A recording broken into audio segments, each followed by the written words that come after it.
Welcome to Pure Dog Talk. I am your host, Laura Reeves, and I am so excited, you guys. This is a long overdue interview. It is this kickoff for our Love the Breeds month.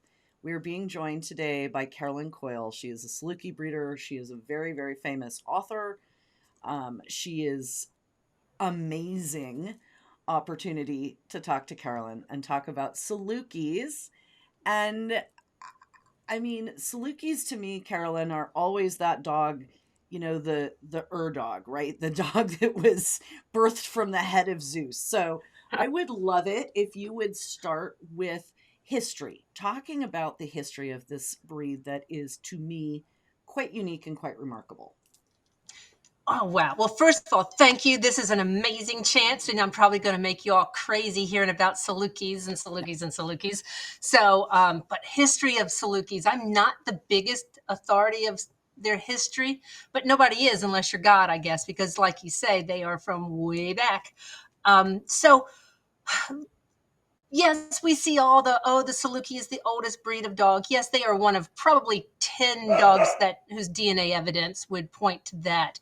We're all gonna, if you put us all in a room, we'd have a big slug fest over whether it's the Pekingese or one sort of the Spitz breeds or another. So, you know, it is obviously the Saluki though. Let's just be honest, but I will, if that's what they want to believe, that's fine.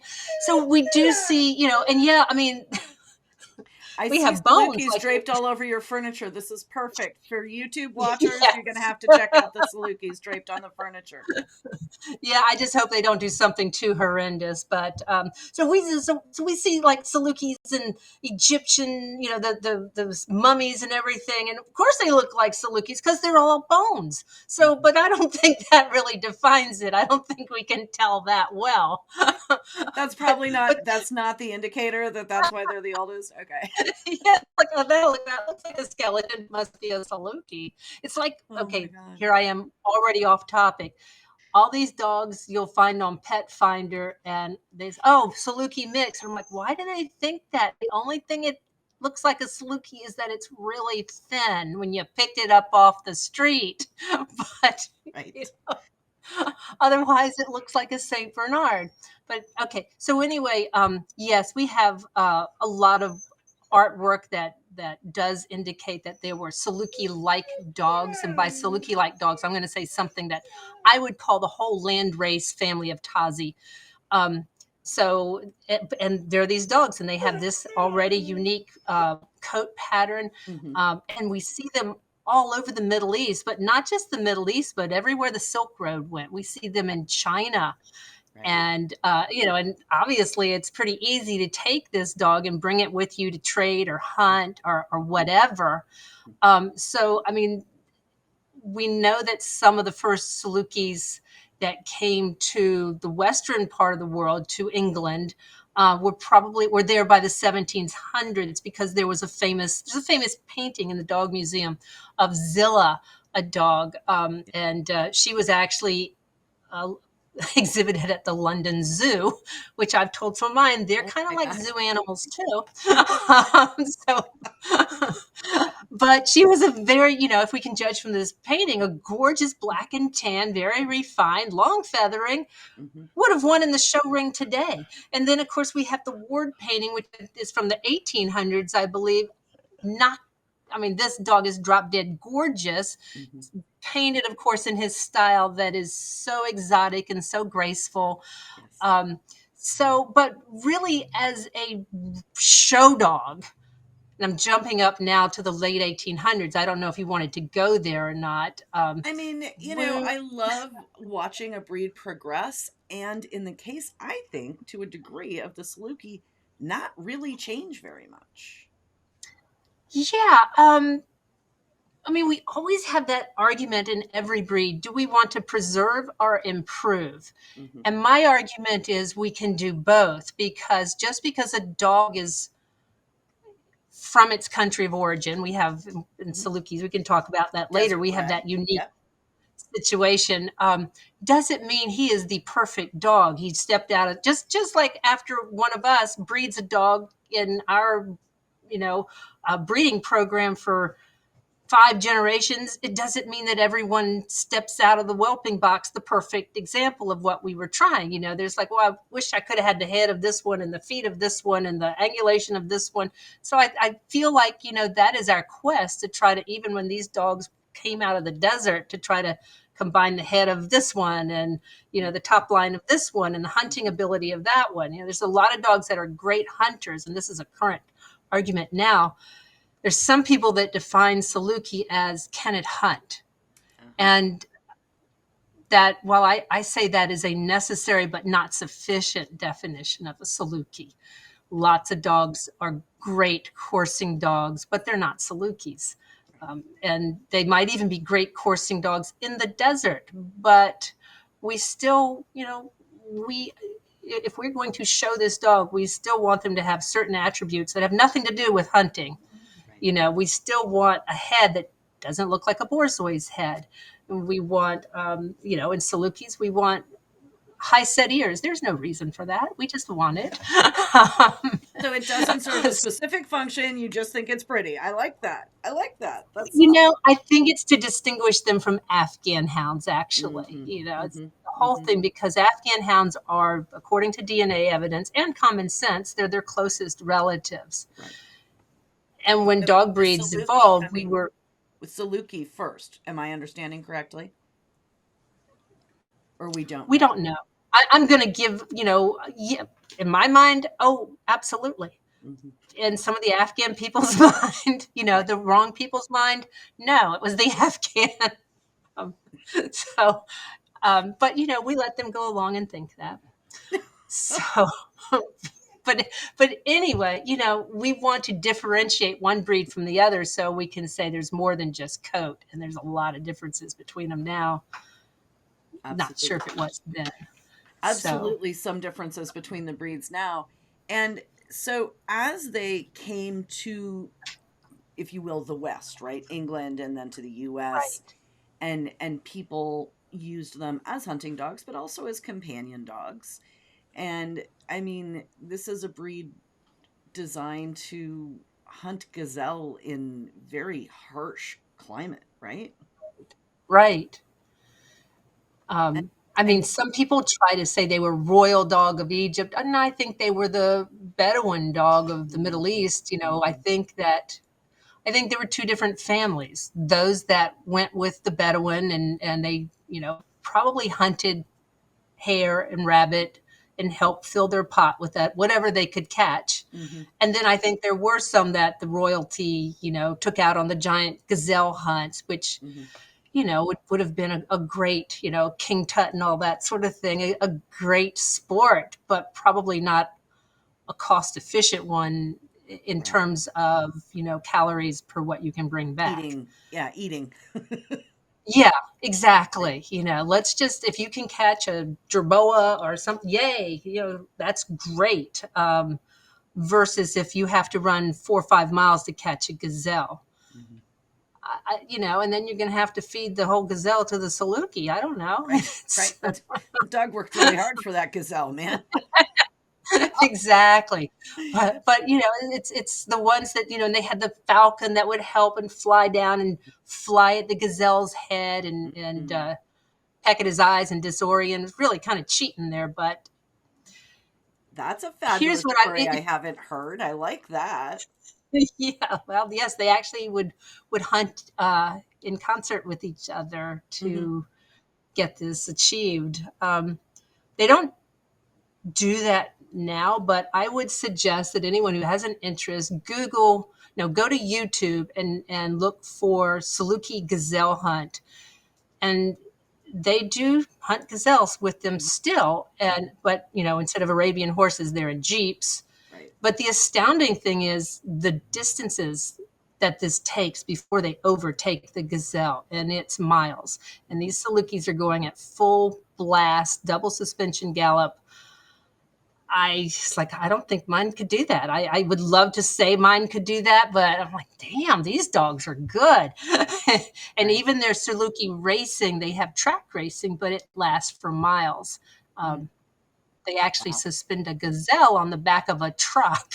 and Oh drive around my. in the That's Salukis chasing that's it. entertainment at a whole nother level. Yes, it is. Right, and they chase along with their, $5 billion Rolls Royce SUVs, and Oh my it's gosh. become a big deal, and they win cars and stuff. Oh my So, gosh. That's yeah, crazy. very different now than what it used to be. Yeah, for So, sure. And I hear it's a dog podcast, so we get to hear dog voices. At one point, I yes. saw somebody waving their feet in the air on the couch. It was pretty cute. Right, and this is, I don't know if you can see them, so Yeah. Oh back up. yeah. So That's Saluki. this is three, I call them breathing furniture. So, So I think that's actually a really beautiful transition to our next talking point, right? Living with Salukis, because most of us today are not, chasing gazelles in our Rolls Royce, right? We're correct. looking for a dog that will be beautiful and elegant and live in our home. So talk So to us about that. I do say, so, if you talk to a lot of Saluki people, they will tell you, oh, they're hard to live with. No, I don't think they are. Mm. Now, granted, I haven't had a lot of other breeds to compare. I do have a little Jack Russell mix next to me, and um, I had a couple pit bulls for a while that um, and I'm going to say that the Salukis are actually pretty easy. They have their good points. You probably would not guess that at this moment I have 12 adults and four-month-old puppies loose in the adjoining room. No, I would not have guessed that. And it wouldn't look like that if my 12 dogs were all run amok in my house. So.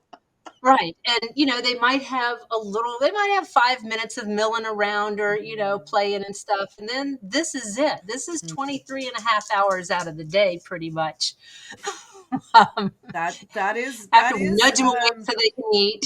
yes, that is definitely an advantage to the Saluki on many of the sighthounds is how peaceful they are when they're not going Right. They're all out. peaceful and they're not fighting with each other. They're not fighters. They get along. This is the Mm. norm. Um, so they like to sleep in your bed. They won't stay off your furniture. They are climbers. I put a picture the other day.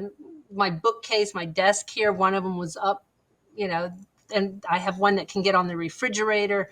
Oh my, Uh, but well, she doesn't just jump up from the floor. She gets on the right, counter right, beforehand right, and sure, won't stay off that though. So because I put stuff on the refrigerator to keep it right, away from her, so right. that doesn't last long. What's bad about them? The bad thing about them is if your goal is to go hiking with your dog off leash, you can do it. As I said, I've had Saluki since I was 17, and that was my hobby. I took them hiking every day. They didn't run off much, but one reason they didn't run off that much is because I did it every day, Mhm. and they were used to it. But certainly, if I had a friend, I live on 100 acres here, and we were walking our dogs. My next neighbor has an Australian Shepherd, and a deer runs by. They both dogs go to chase it. She calls her dog, and the dog stops and returns. I've never seen anything like that in my life. I said, what just happened here? And she's like, why aren't you calling your dog? And I'm like, why would I? It'd be a waste of breath. He's gone. Yeah, it's like it never once even occurred to me to call mine because I'm not stupid. I've lived through that enough to know Mhm. Mhm. if he even registered it, he would register it as "Go get him, boy." Right, so right, right. so yeah, they've caught. So if you are going to be flipped out about your dog not coming when called, about it chasing wildlife, catching wildlife, killing wildlife, Right. It might which not be the breed for you. it might not be the breed for you. They've killed deer here. Mhm. Raccoon, possum. Let's just stop there. Armadillo, Armadillo. Oh my gosh. So I squirrel, think rabbit. one of the things that I think is really important to get across to folks that want to live with what I sort of jokingly to my friends refer to as doggy arm candy, right? They're really beautiful, they're I really love that. elegant, and I say that about Borzoi as well, some of the other sighthounds. the important part to remember is they're dogs, and they're really long developed natural instincts are to chase and kill things, right? And Hmm. and to do that very independently. I sort of, I think their whole motto is that saying, if looks could kill. Mm, And mm, it does, because you look at their breed standards, and that is basically, define a Saluki breed standard in 4 words: if looks could kill. They do. mm. So, and personality too. So yeah. And the other thing, I get a lot of inquiries from new pet owners saying, we really like to jog. We're marathon runners, and we heard that Salukis are long distance runners. And I have to say, yeah, they're long distance sprinters, if that makes any sense. Right. They can run at full double suspension gallop longer than any other breed. Hmm. But I guarantee you that if you put one on a leash and you try to trot with it for any length of time, you're going to be, it's like dragging an anchor behind you. They're not into that. They like to go full speed. Right. Right. And I'm seeing the vision of a Saluki's face being asked to trot along beside somebody when they really Oh, want to be yeah. galloping, It- right? And the exactly. And then squirrel. So disdain, now your arm is getting pulled off. the pure disdain that goes with that. Like, Yes. really? Are you kidding me? This Yes. is stupid. Yeah, exactly. Why are we going so slow? And Hmm. then the other thing I would say is that I don't know about other breeds, but Salukis are the biggest complainers of the dog world. Oh, it's too hot. It's too cold. Oh, this is too. They're like, what is it? The little Goldilocks. Right, Nothing's Goldilocks. good enough for them. Yeah, it's like Well, I think that's why too people hot, say too they're cold, too royalty far. because they act like they're royalty. Yeah, I think they're like the homeless person who you try to, Hmm. invite in and give a few nice things, and he's like, "No, this isn't good enough." And it's like, "Come on, I buddy." I campaigned one total Saluki. I've been around a lot, but I showed one, and he was the Uh-huh. funniest dog in the world. He used to crack me up. His mother would bring him to meet me to go to the dog show. He would fling himself on the ground and scream as if I had beaten him 20 times. And then she would Yes. walk to her car and he'd say, "All right, fine." He'd jump in the motorhome, go up on my bed and sleep in my bed all weekend and Yeah. refused to drink out of a bucket because at home he always drank out of the toilet. And so, Oh my god. and to God, and to God, I had to teach the dog how to drink out of a bucket. Oh my Threatened to buy him god. one shaped like a toilet. And they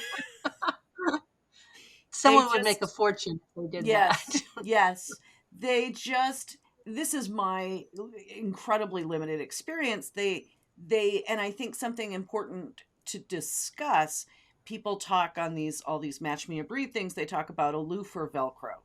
To me, I would say Velcro. What would be your thought on that? Or not Velcro, I'm sorry, aloof.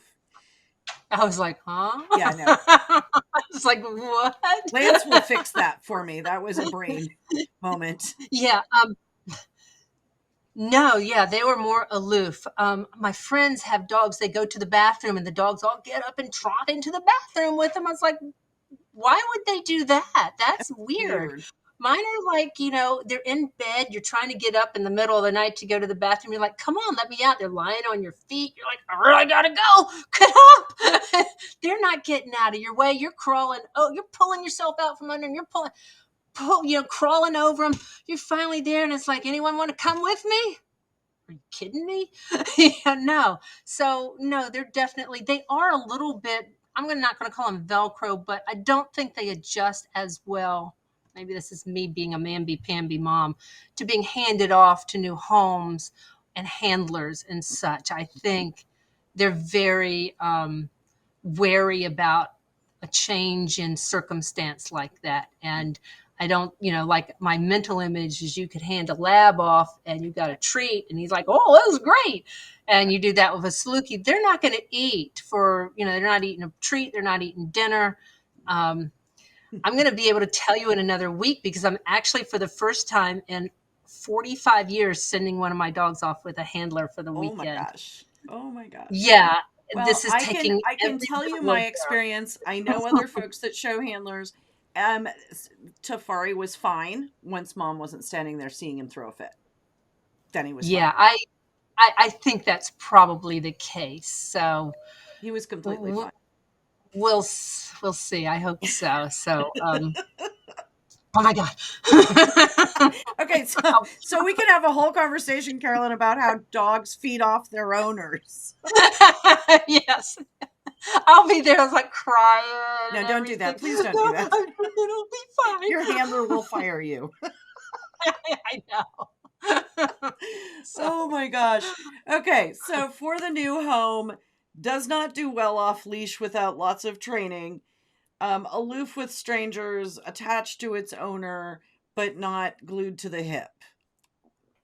yeah, I would say that. Attached, but doesn't want to show its feelings. Kind of the sort doesn't want They're you to all know that it loves masculine. you. Is this what you're trying to tell me? Yeah, exactly. I had one at a show once, and this little girl was petting him, and he's just standing there, and I'm like, oh, and this particular dog's name was Stanky.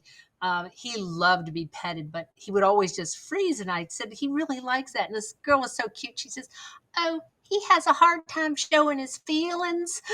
And I was like, yes, that's Yep. exactly it. Yeah.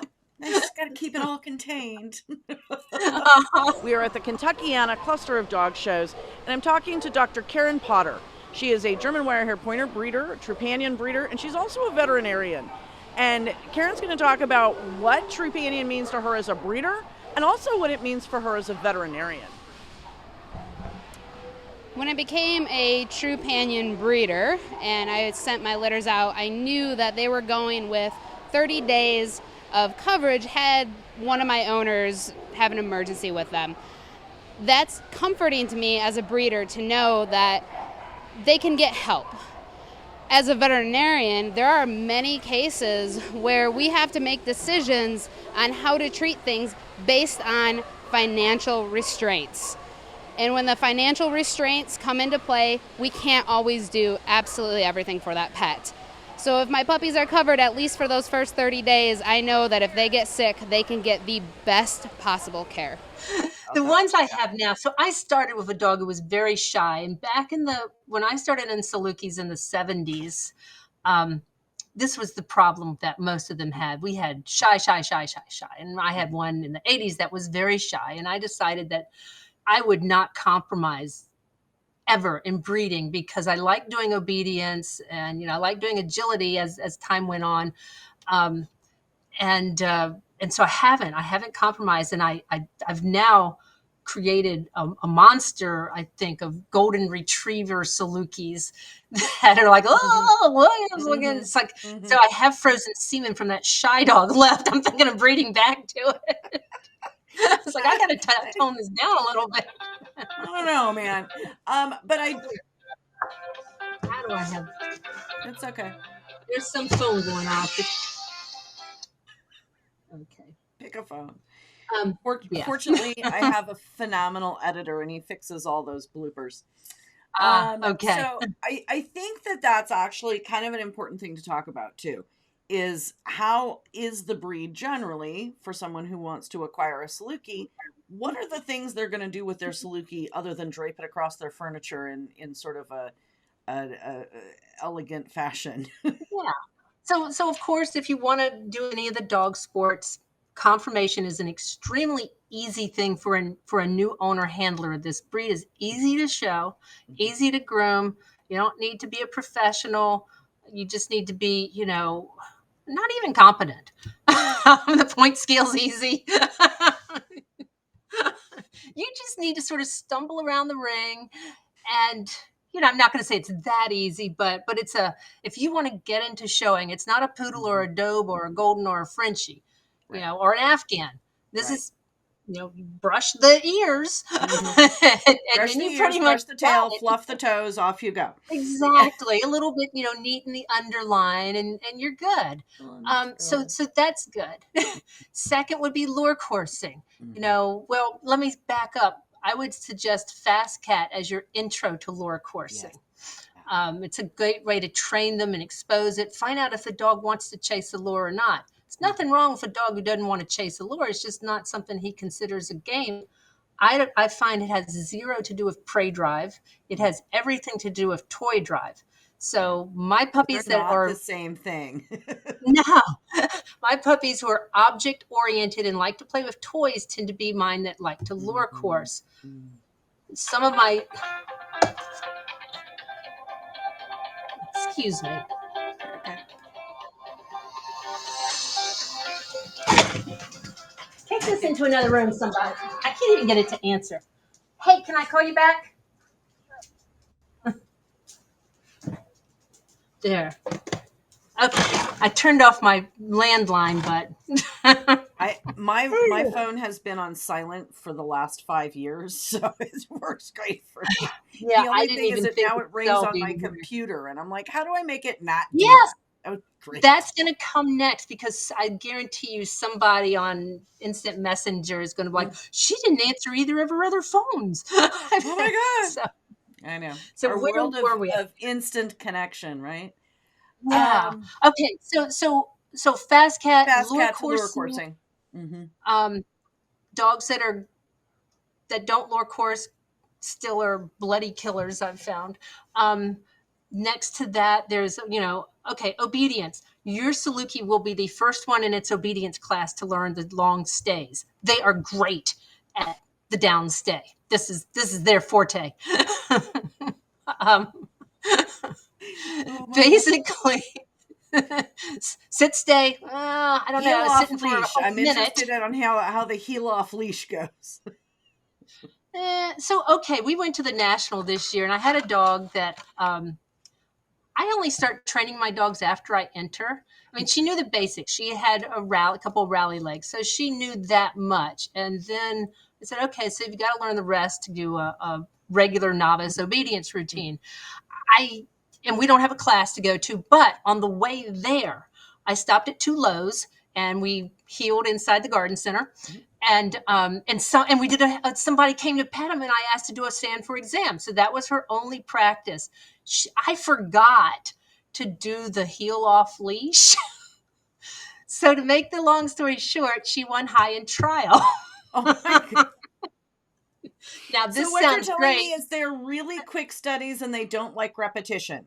That's what That I'm is getting from exactly this. right. And she won high in trial, but she did it because she was the only one to qualify, and her score was a 174. So again, you want to succeed quickly, get a Saluki. You will if you get your CD in 1 year, you're in the top 10. Guaranteed. If you won Agility. high end trial at the All Breed show, the Saluki might not be for you. No, that's not.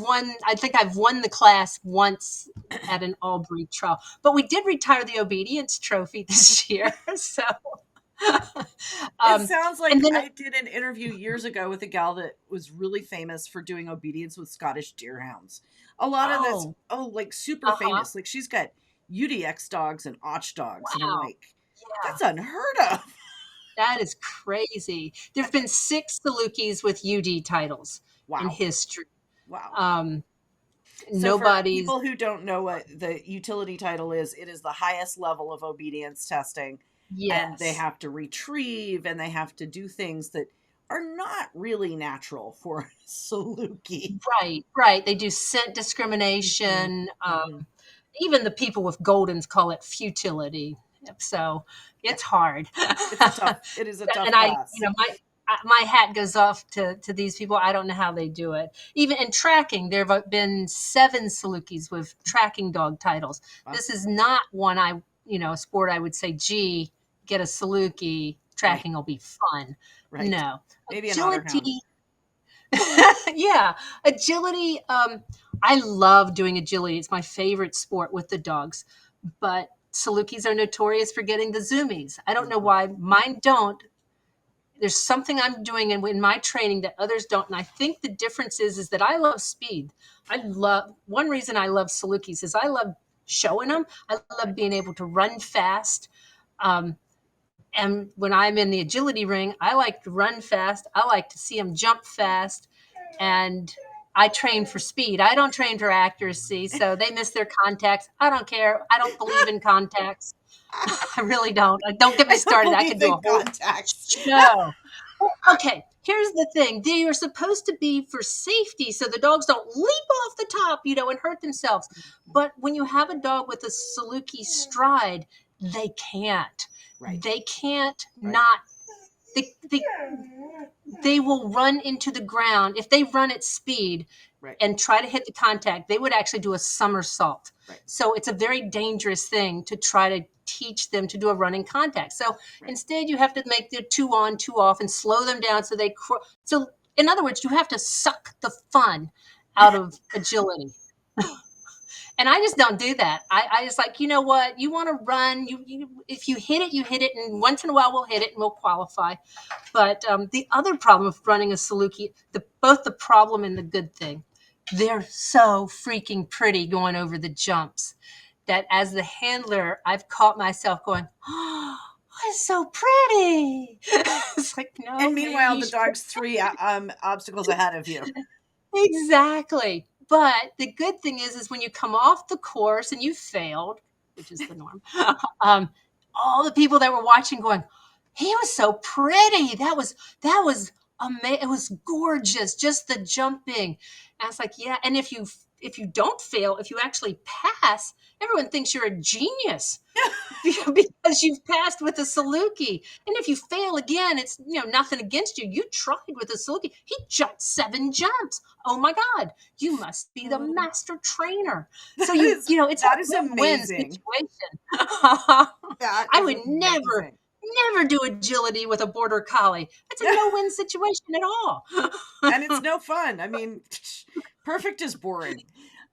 Exactly. Plus the course gets over so fast. I don't know. So, Yeah. longevity. I mean, this is an old, ancient breed, and Right. relatively healthy. Yeah. Relatively, yes. So you would think we would be prone to bloat, gastric torsion. Mm-hmm. No. Large, deep-chested breed. We don't get that. Lung torsion we can get, but it's still very rare.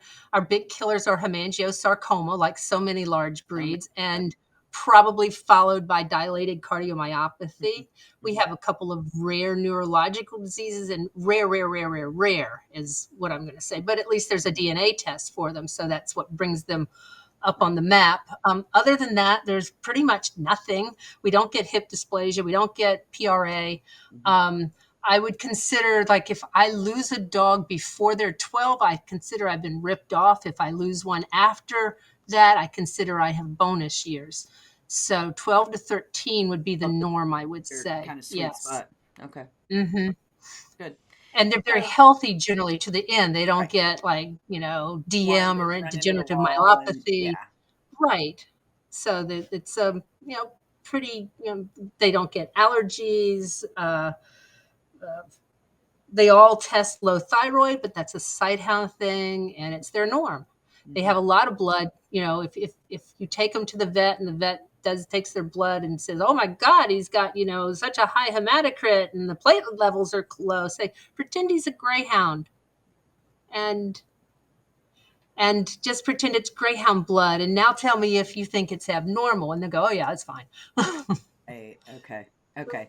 Good. That's good information, I think, and I assume that's something that breeders are telling their buyers, in case they're going to a veterinarian that's never seen a purebred sighthound that has some of these issues. Right. So there is a weird thing that, so for years I've been lying to people. Not on purpose. You walk the dog down the street. Hey, is that a greyhound? And I'm trying to be nice. I go, no, but it's like they're cousins. They're close relatives. It's the Saluki, and this is the Middle Eastern version. Well, I didn't know I was lying. They're not related at all. So apparently, according to the DNA, according to DNA evidence, you have 2 clades, 2 family groups of sighthounds. One is the older one, which is called the Mediterranean clade, and it has Salukis, Afghan hounds, Abysins, Pharaohs, also Kuvas, Anatolian shepherds. even a Wait, Great what? Pyrenees is distant because they all came Right, from that right, Turkish right. area, and they've some. The Saluki, I believe, is behind the Anatolian, and probably I'm going to guess related to the Kuvas, Mhm. somewhat, not vice versa. Probably So you through have that that family direction. grouping. Right. Then you have another family grouping that's over there in the British Isles, mostly, or in Europe, and it's called and it's Borzoi Greyhound Whippet, Scottish Deerhound, Irish Wolfhound, and these dogs actually have herding breed. They are related to herding breeds, and they are not related. These two families are not related. It's kind of an example of convergent evolution, sort of, where these dogs have been selected to Right. hunt by sight and speed, and interestingly, they have gone toward the same body form in Right. doing so, and the same blood differences, Yes. and a lot of the same personalities, but I was going to say back on temperament traits. personality. Right. Right. No, not totally. I get a lot of people, again, they've had rehomed greyhounds. They Mm, love their greyhounds so much, and now they want a Saluki. mm, I don't know why. And I have to tell them, that's great. Some of the same problems. The greyhounds will chase, the mm, Salukis will chase, but I'm here to tell you that the greyhound is probably going to mind you better than the Saluki. mm. He will at least try Hear to. you. The Whippet will especially will, and the Saluki's going to, give you the middle finger if he doesn't feel like it. Um, I always tell people that another difference between Salukis and Afghans is that when things don't go their way, Afghans are drama queens. They scream and fling themselves about. Yes. Salukis tend to shut down, they pout. Mm, And mm. that's, if you're showing a Saluki, anyone who knows, it's like, oh, you don't do anything to get them Mm. upset because they're Don't going make to them pout. mad. Okay, got Yeah, that. don't make them mad. They're gonna walk around the ring now and just pout and drag their feet. And so Put their you ears have to down be and careful. Right. And I'm not eating that bait. You can't make me. I'm like, yeah, well, thanks. You're right. I couldn't. it is a challenge to tail train a Saluki because this exact issue. Don't Yes. make them You mean mad, to but get I one? don't want his tail that high. Right. I mean, and this is a problem. I now have dogs with, tails that are wagging over their back, and people's like, well, your dog's tails are too high. It's like, well, I mean, I guess I could get them scared like everybody else is, but um, I think I came up with something recently, though. And basically, it's just making them more, the thought is you can train anything. They just have to be aware of it. And they're not aware that the tail is something they have conscious control over. So Right. just putting something on the tail that says, hey, this is your tail. This is a piece of tape on Mm-hmm. your tail. They're Mm, like, what's that? Okay, put your tail down. Like, and now you get a treat. Okay, it's much better than that. People say, mm. oh, whack it with a stick, which doesn't work, by the way. Not for a Because Saluki. Mm-mm. no, because their solution is, well, fine, I just won't move. I I will quit. pout. Mm-hmm. Yeah, Mm-hmm. exactly. So Mm-hmm. you got to make it fun, and they really are capable of learning so much more than people give them credit for. It pains me when people do say, "Oh, you can't train a Saluki," because you really can. I think it's kind of an excuse because they don't want to train a Saluki. Um, so, Your thought, I frequently try to explain to people the difference. A Labrador, everybody says it's smart because it does what you want it to. And I say, no, they're not very smart. They're going to run after that stupid ball 500 times and not get anything out of it except the joy of running after the stupid ball 500 times. The Saluki isn't going to run after the stupid ball. You go get your own ball, lady. Yeah. right. But you know what? He would run himself into the ground after a lure Mm-hmm. or a rabbit. So Mm-hmm. it kind of depends on what they're bred to think is the Right. most fun in the world. I'm going to take that back a little ways. Salukis don't do pain.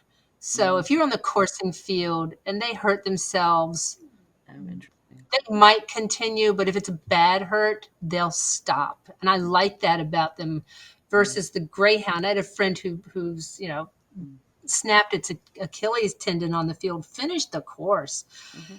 with his leg just, hanging and flopping about. And that's how they are. They would continue to run. And that another difference between if you run dogs, greyhounds are, I consider it a greyhound versus a Saluki. Think of a greyhound as your dragster. Think of the Saluki as your dune buggy. Yeah. And your dune buggy can flip over, and it's got these big tires like the Saluki has the big feet. Right.